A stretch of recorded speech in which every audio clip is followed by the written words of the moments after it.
What's up, folks? Bluebeer here. Today, we're going to be doing the unboxing for the Draconic Dissent precon from Commander Legends, the Battle for Baldur's Gate precons. Looks pretty good. I did some research on it, so let's just go ahead and open it up and see what's in here. And then remember, tomorrow, I will be doing an upgrade guide for it. So, pull everything out. We got the insert, and we got the box. So, we know the insert has these little chits in it for counters and stuff like that. And I'm going to remind you again, this little thing here can be used as a divider for your cards, for whatever you want to use, and that's actually pretty cool. Then we got the box. It's blue-red, and it has a cool dragon on it, so that's always nice. The box is somewhat bad, again, so. And of course, we open it up. What do we got inside? We got the divider. We've got the life counter, which has a dragon on it, so, I mean, that's cool right there. The fact that it has a dragon on it's good. The insert doesn't do anything for us anymore. We've got the collector's booster sample pack, which we'll open in a second, and then we've got the deck, which I'll open right after, so. All right, let's take a look at what we get inside the sample pack. I wish these were a little easier to open. There we go. And then throw that out. We'll zoom in just a tad bit, and then we'll take a look. So, first one we're going to get is a Baldur Dread Wolf Herald, which I believe I just did the unboxing for that one last week, for the Exit from Exile, I believe it is. And it's a borderless, so that's cool. Not really monetary valuable, I'm sure. Our foil was an Allura Merry Thief, so not bad. So, I'll have the prices there so you can see what it came out to be. It wasn't anywhere near as much as some of the other stuff, but sometimes it's just extra. So, all right, let's open the box. Or, not the box, the pack. All right. Throw this cellophane out. Split the deck up a little bit. And let's go over the deck. So, this deck is It Colors. That's red and blue. It's Furkrag Cunning Instigator is the commander that they've chosen for this deck. It is a 3/3 Flying Haste Dragon, obviously, that has whenever one or more dragons you control attack an opponent, you can goad target creature that player controls. Whenever a creature deals combat damage to one of your opponents, that creature, if that creature had to attack this combat, you put a +1/+1 counter on Furkrag, and then you draw a card. So, the direction that I believe they're going to go in, I did a little bit of looking at the deck beforehand, is it looks like it's got dragons, it's got goading, which is forcing people to attack, and then it's got a little bit of card draw. So, let's see what the second commander is. It is Baloth. I don't know how to say that name. Baradol Entertainer. It's a 5 to cast 2/5. Creatures your opponents control with power less than Baloth's power are goaded, and then whenever a goaded attacking or blocking creature dies, you can create a treasure token. So there's an extra little bit of treasure token making in here.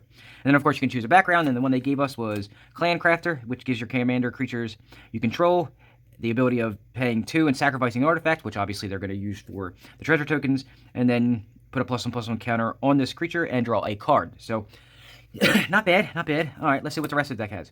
They're going to have goad stuff in here, like Psychic Impetus, and then, of course, they're going to have Shiny Impetus. And then some staples for Commander with Arcane Signet. Burnished Heart I like to use in my budget decks for land ramping, Mind Stone. Wayfarer's Bauble for some, deck thinning for... It's a little bit of ramp because it's 1 to cast, then you pay 2 and sacrifice, and it actually goes and gets a basic land and puts it into play, so it's actually ramp, not mana fixing. Command Tower. Compulsive Research for some card draw, some extra card draw. Curse of Verbosity. Propaganda. It's a great card. Actually needed because if you're doing something where you're forcing people to attack, you kind of need to dissuade people from attacking you. And when I do the upgrade guide, I will go a little more into that. Curse of Opulence for some treasure token. Actually, it's not treasure token making, it's gold token, which is essentially... it's essentially a treasure token. Sprite Dragon. Bloodthirsty Blade for some more goad action. Felwar Stone. They put a lot of the 2 mana value rocks in this deck. They really did make these decks a little bit more upgraded than normal. Hedron Archive. Is it Signet, Soul Ring, Talisman of Creativity, and more. Another 2 mana value rock. Ash Barrens for some land cycling. Is it Boilerworks? Myriad Landscaping so you can get more lands. For some deck thinning. Path of Ancestry because for the most part you're probably going to be playing a lot more dragons in this deck than you would think, just because this deck leans itself to be a dragon tribal deck. Prismary Campus. Reliquary Tower was a great include. This is, I think, a $4 or $5 card. It's one of the best options you can put in a commander deck if you're doing a lot of card draw. Temple of the False God, that'll be replaced, I'm sure. Terrain Generator is one of the best reprints I've seen in a commander set in a while. It hasn't been reprinted, I think, ever since it was first printed in, what was the set? Weatherlight? Was it Weatherlight or one of the Urza's ones? I don't remember. Either way, this card is actually really good. So, I'm going to explain this one to you because it's really good. So, it comes into play untapped and then taps for a colorless. And then you can pay 2 and tap it to put a basic land card from your hand into play tapped. So, if you're doing something that's not ramp, and most colors don't have that, so this is actually really good with white, because they do land ramp in mana fixing style. So they put cards into your hand that are lands, and then you can put them into play. Even though they come into play tapped, they still get put into play. So it's good to get lands into play, even if they're tapped, because if you get extra lands into play, you're still getting ahead of the curve, at least for the next turn. Island in the middle of the pack. I don't know why. This is actually one of the reasons why I would want this deck in multiples. I hope I can find more copies of this actual precon cheap, because this card is a bomb. I love this card. You can read it if you want. I'll have it here for you to read. I have a lot of decks that could use this card. It's actually one of the better classes. I really like the classes in general, but this one's a really good one. This one's a banger.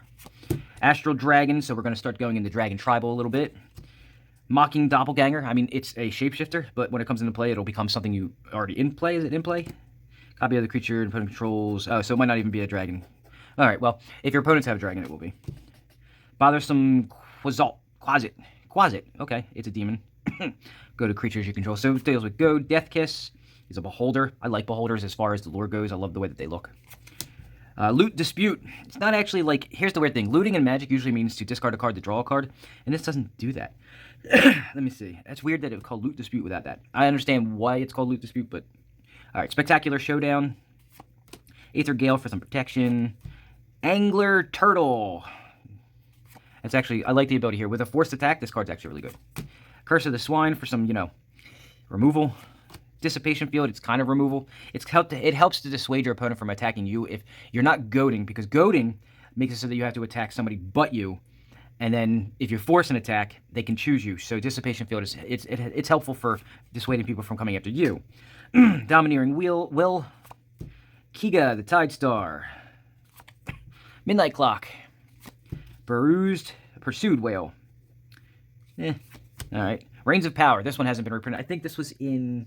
what was the damn set? Has the bridge for the symbol. Stronghold, I believe it was. I believe that it was that, or it was reprinted again in one of those special dual deck sets. It's a really fun card. I used to play this a lot when I was playing back in the day. Sly Instigator. Will Kenrith, and then, of course, you're going to probably see the other one. Agitator Ant for that goad effect. The Crone War, I'm not really a big fan of that one so much. Avatar of Slaughter. That's a good one. Blasphemous Act for that removal. Brash Taunter, because if something attacks you, you can still deal damage by blocking with it. It's indestructible, so it can't... I mean, it can't die. It can be removed. It can be exiled. Chain Reaction, more removal. Chaos Dragon. Chaos Warp, they put it in every red deck now. Disrupt Decorum. I did a Carder, which is the Force Attack Black-Red commander. This was one of the suggestions I had for upgrades, so that's a good one right there for goading. The other half, we got more dragons. We got Drakusith. Geode Rager, I believe that's more goading. Goblin Spymaster. Kazul, Tyrant of Glyphs. I actually like this card a lot, especially in my budget decks. So it actually helps create a lot of tokens that can be blockers. Here's the other Kenrith. There's Rowan. They can be your commanders as well. I don't know. It's a weird inclusion in here. Alright, Ryusei, the Fallen Star. Territorial Hellkite. Thunder Dragon. I can't wait to do the upgrade guide for this. There are some good dragons that you can change out. What's this one? Vengeful Ancestor. It's actually not a horrible one, especially in this deck. It's actually really good. Warmonger Hellkite. That all creatures can attack, must attack each combat. Is always nice in a forced attack deck.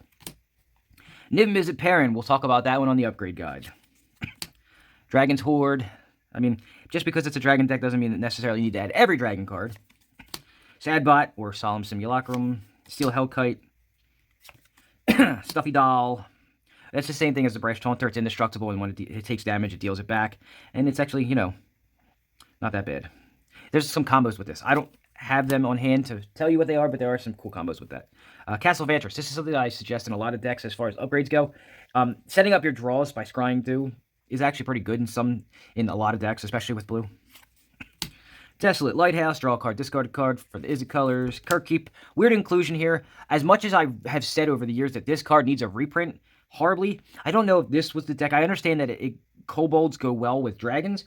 I get that, and they're good sacrificial lambs for other things. I just don't see the inclusion here if you're doing a goad deck. But I'm happy for the reprint. I have a deck that can use it, so I'll be putting it there. Temple of Epiphany, Wandering Fumarole.